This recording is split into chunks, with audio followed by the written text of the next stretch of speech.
여의도의 아이돌인 염블리, 염승환 부장님을 모시고 몇 가지 권유드리고 싶은 섹터는 일단 조선과 건설과 철강주 좀 보시면 좋을 것 같아요. 혹시 그중에 기업까지도 기업은 사실은 저는 이건 안 것 같아요. 이 하나만 사면 고루 섭렵할 수가 있어서 저는 개인적으로 좀 선호하고 있습니다.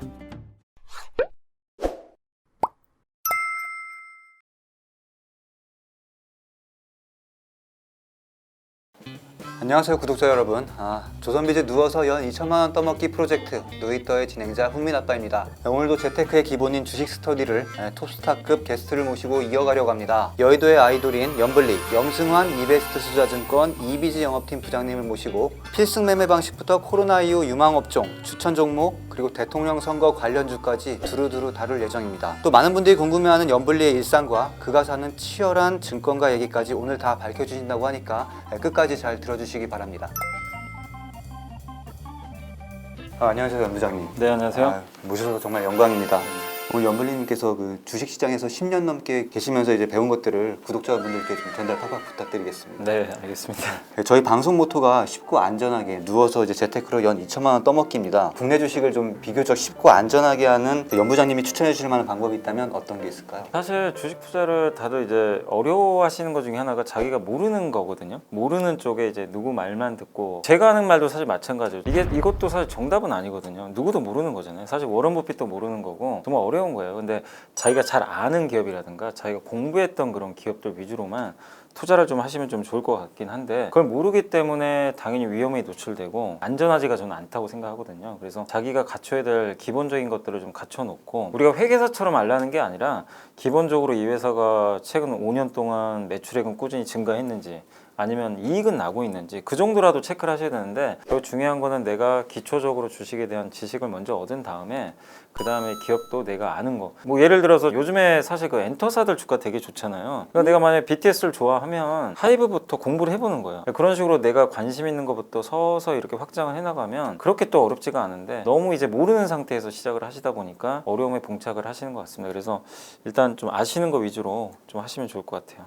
너무 모르는 분들 기준으로 했을 때 이 업종 그나마 안정성이 높으면서 진짜 파고들 만한 업종을 추천해 주신다면 뭐가 있을까요? 제일 핫한 게 뭐 나스닥도 그렇지만 IT가 너무 좀 핫하잖아요 사실은. 근데 거기에 뭐 전기차도 있고 근데 그런 것들은 많은 분들이 공부하기가 너무 힘들어요. 가장 이제 쉬운 건 뭐냐면은 그냥 우리가 매일 쓰는 것들 있잖아요. 그런 것들이 저는 오히려 쉽다고 생각해요. 예를 들면은 드라마 제작사 같은 거, 드라마 한국에서 나온 이제 드라마 중에 뭐 빈센조 같은 드라마는 송중기 씨가 주연을 했는데 뭐 내가 송중기도 좋아하고 드라마에 푹 빠져 있으면 그것부터 시작을 해보는 거죠. 왜 이렇게 이 드라마가 인기가 있을까? 그러면 이걸 누가 만들었을까? 어느 그룹에서 만들었네? 이게 보니까 넷플릭스에도 방영이 됐네? 더 조사를 해보니까 일본에서 1등까지 한 거예요, 시청률이. 그러면 이거 생각보다 큰데? 그러니까 우리나라만 인기가 있는 게 아니라 일본에서도 인기가 있고 또 넷플릭스가 이걸 사갈 정도고 그런 것들까지 우리가 조사를 해볼 수가 있는 거거든요. 그러니까 확장이 가능한 것들을 좀 찾아보시면 좋은데 그것들은 뭐 너무 이렇게 거창하게 시작하지 마시고 내가 평소에 그냥 접하는 것들에서부터 시작을 하시면 좋을 것 같아요.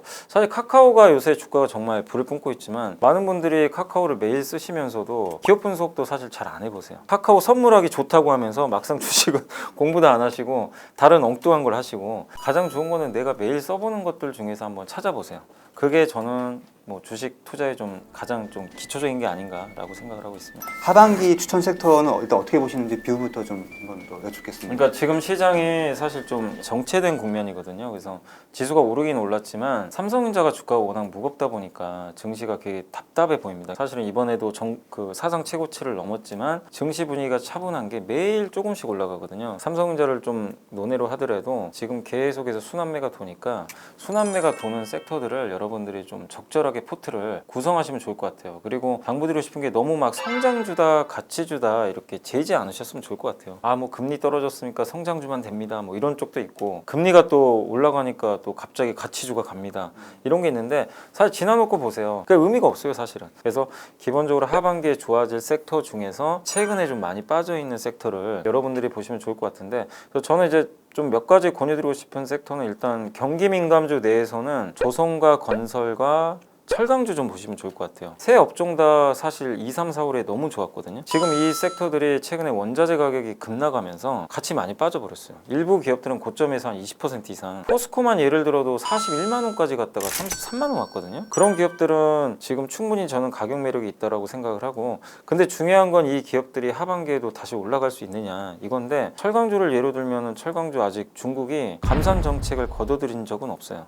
그 기조는 유효하고, 그리고 여전히 인프라 투자 많이 하고 수요는 살아있고, 그 다음에 조선업종은 지금 노후화된 선박이 너무 많거든요. 환경 규제까지 이거 바뀐 거 없어요. 다만 주가가 너무 올라가다가 소비재가 가면서 그냥 주가 약간 이제 두들겨 맞은 거죠. 건설도 큰 그림을 보시면 지금 뭐 여당도 그렇고 야당도 계속 건설 쪽에 대해서는 공급 확대 정책 계속 얘기를 하고 있거든요. 그러니까 지난 몇 년간 건설주가 못 올랐던 이유 중에 하나가 공급 확대에 대한 이제 우려감 때문인데, 이런 것들은 내년 그 선거 전까지는 저는 계속 이어진다고 보거든요. 그래서 이쪽 섹터 좀 보시면 좋을 것 같고, 저는 이제 이 세 개 중에서 뭐 굳이 하나를 고른다면 조선업종이 괜찮은 거예요. 예, 조선 쪽이 낙폭도 좀 최근에 크긴 컸어요. 컸지만 조선은요, 제가 왜 세 개 중에 제일 좋게 보냐면은 의견이 좀 반반이에요. 조선업종을 지금 빅사이클이니까 무조건 사야 된다는 논리가 있고, 아니다, 빅사이클 오려면 아직 멀었다, 노후화된 선박들이 그렇게 쉽게 교체되지는 않는다, 좀 불협화음이 있는데, 오히려 그러기 때문에 저는 기회가 있는 것 같아요. 왜냐하면 모두가 좋다고 그러면요, 그건 이미 다 반영을 해버린 거거든요. 근데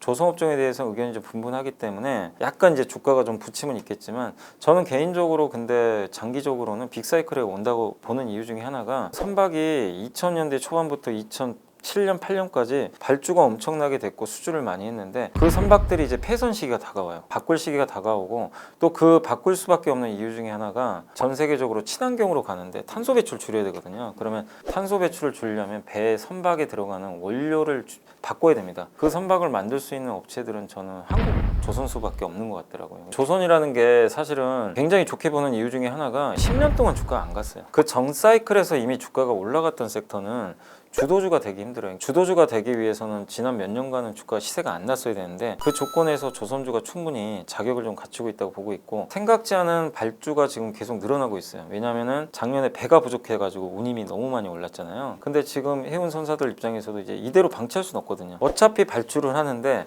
발주할 바엔 차라리 고부가 가치 선박이 이 사이에 발주를 하자, 그러니까 이런 스토리가 연결이 되는데, 이게 또 말미에는 친환경까지 연결이 되니까, 그런 면에서는 저는 좀 조선주가 굉장히 좋을 것 같고. 혹시 그중에 기업까지도 꼽아주실 수 있어요? 기업은 사실은 저는 현대중공업을 제일 좋게 보는데, 아시겠지만 현대중공업 비상장 기업이라, 그래서 한국조선해양을 좋게는 보는데, 문제는 한국조선해양이 지금 부진한 이유가 있어요. 현대중공업이 하반기에 상장하니까, 예. 상장하면은 이제 우리나라 지주에서 할인 들어가잖아요. 그래서 한국조선해양은 뭐 물론 지금 가격은 좋게 보지만 상장할 때까지는 조금 약간 이제 부진한 주가 흐름이 나올 수 있어서, 저는 차라리 이제 그럴 거면은 현대중공업 지주가 난 것 같아요. 그 아예 위에 있는, 한 단계 위에 있는 현대중공업 지주가 왜 좋냐면, 조선 계열사들도 물론 있지만 그 회사가 가지고 있는 것 중에 현대건설기계라든가 두산인프라코어도 이제 밑에 들어오게 되고, 그리고 현대오일뱅크, 그러니까 우리 흔히 말하는 경기민감주 다 가지고 있어요. 이 현대중공업 지주 하나만 사면 조선 플러스 나머지까지 다 고루 섭렵할 수가 있어서, 저는 개인적으로 현대중공업 지주를 좀 선호하고 있습니다. 저 개인적으로도 이제 지주사를 좋아하는 편인데, 네. 지주사도 마찬가지로 아까 말씀하신 것처럼 한 10년 동안 못 갔잖아요. 지주 업종에 대해서는 좀 어떻게 보세요? 저도 좋게 보는 게, 근데 다른 나라에는 사실 보면 미국의 알파벳은 지주사인데 그 딱 하나만 상장돼 있잖아요.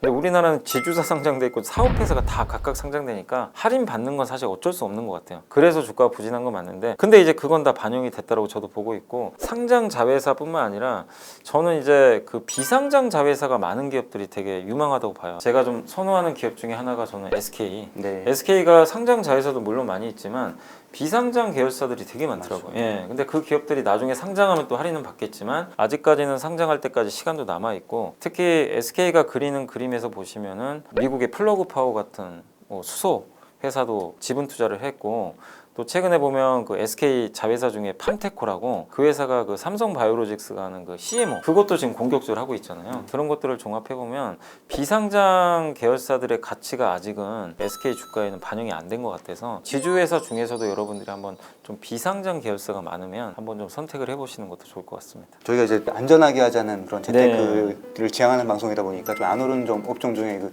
보험 업종도 사실은 가끔씩 언급을 해주시는 것 같더라고요. 저는 되게 좋게 보고 있어요. 쿠팡 물류창고 사고 화재 사고가 나서 기사를 보니까 뭐 몇백억 이상 뭐 손해를 볼 수도 있다고 하는데 실제로 그거를 그 재보험도 가입을 해놓고 했기 때문에 거기 거론되는 업체들이 실제로 많은 손실을 볼 가능성이 별로 없다고 합니다. 자기 한도도 있기 때문에 그 부분 너무 걱정하실 필요는 없을 것 같고 보험주를 좋게 보는 거는 일단 첫 번째로 아무도 별로 관심이 없어요.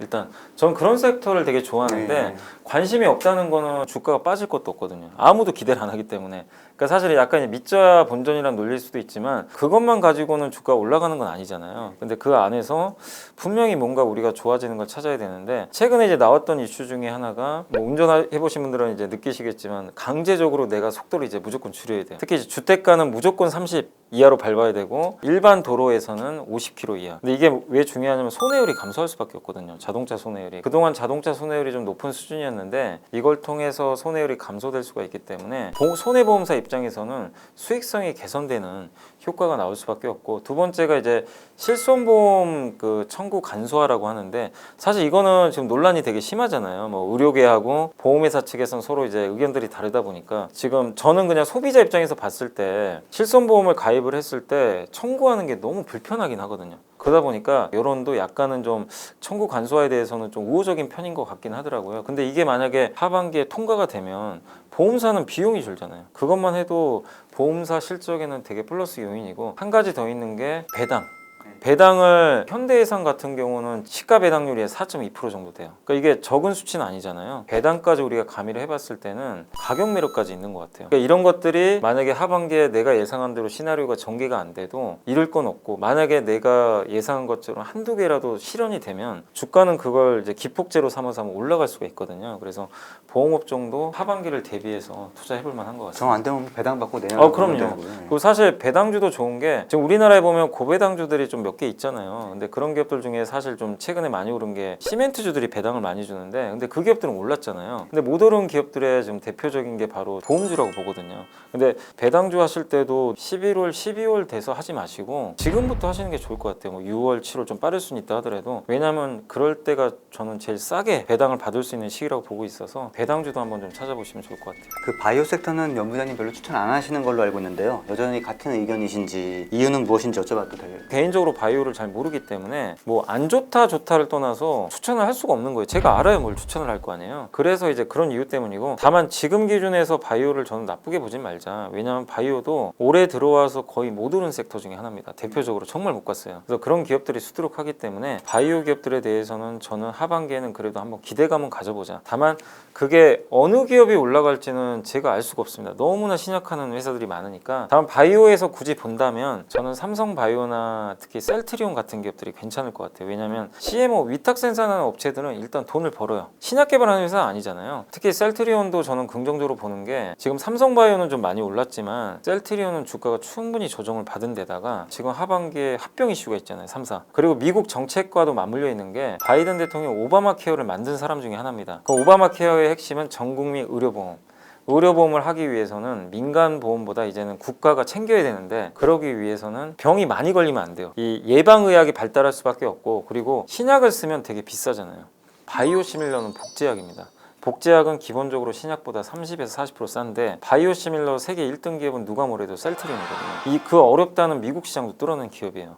경쟁은 좀 치열하다 하더라도 저는 셀트리온의 기술력이 충분하다고 보고 있기 때문에 그런 정책적인 이슈와 맞물려서 바이오 기업 중에서 좀 투자를 한다면 하반기에는 지금 한번 셀트리온도 투자해볼 만하다라고 말씀드리고 싶습니다. 이건 좀 직구준 질문인데요. 당연히 정치 테마주 같은 건 추천을 안 하실 텐데 네. 정치 테마주를 하고 싶다 하는 분들에게 혹시 조언해 주실 게 있다면 어떤 게 그러니까 있을까요? 정치 테마도 이게 특히 대선은 5년에 한 번씩 돌아오는 큰 이벤트예요, 사실은. 그래서 어떤 분들은 그 좋은 이벤트를 왜 그냥 포기하냐, 단지 그냥 인물 테마니까 하지 말자, 이거보다 거기에 관련된 뭐 동문이니 뭐니 해가지고 막 주가 움직이잖아요. 그런 것들을 뭐 제가 뭐 하지 마라, 뭐 해라 이렇게 말씀드릴 입장은 아닌 것 같아요. 능력 되시는 분들 하시면 돼요.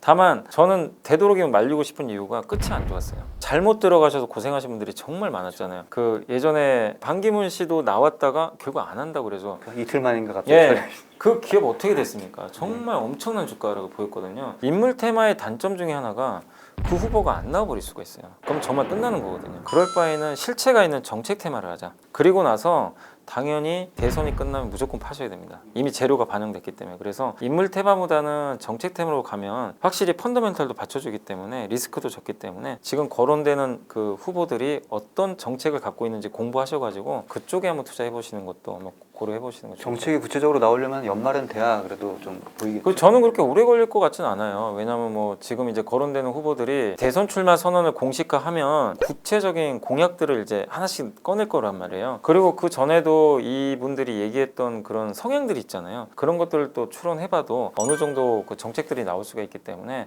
지금부터 한번 신문 기사라도 검색하셔가지고 찾아보시면 좋을 것 같습니다. 그 하반기 지수 전망과 혹시 변수를 혹시 짧게 설명해 줄 수 있을까요? 하반기에는 삼성전자 저는 제일 중요하다고 보는 게 지수가 우상향은 하는데 뭔가가 좀 답답한 상황인데 위가 열리거나 아니면 급락할 수도 있어요 사실은. 근데 그건 삼성전자한테 달려 있는 것 같아요. 근데 삼성전자에 대한 시각이 되게 분분하거든요. 뭐 한쪽은 꺾인다, 뭐 반도체 안 좋다, 한쪽은 반도체 좋을 거다 이런 얘기들이 있는데 저는 개인적으로 삼성전자가 이번 하반기에 또 어떤 주가 흐름을 보일지는 저도 모르지만 안 좋은 것들은 저는 반영됐다고 생각하는 사람이거든요. 왜냐하면 지난 5개월 동안 못 갔어요 주가가. 그래서 불확실한 부분들은 반영됐기 때문에 삼성전자 적어도 여기서 나쁠 건 없다. 그렇다는 얘기는 지수는 크게는 안 빠질 것 같아요. 근데 올라가는 거는 어쨌든 방향은 삼성전자가 결정하니까 삼성전자가 움직일 때가 좀 우리나라 증시가 3,500 가고 이런 상황이다. 그래서 저도 개인적으로 3,500까지는 가는데 그게 7월이 될지 뭐 10월, 11월이 될 수도 있어요. 그거는 삼성전자를 보시면서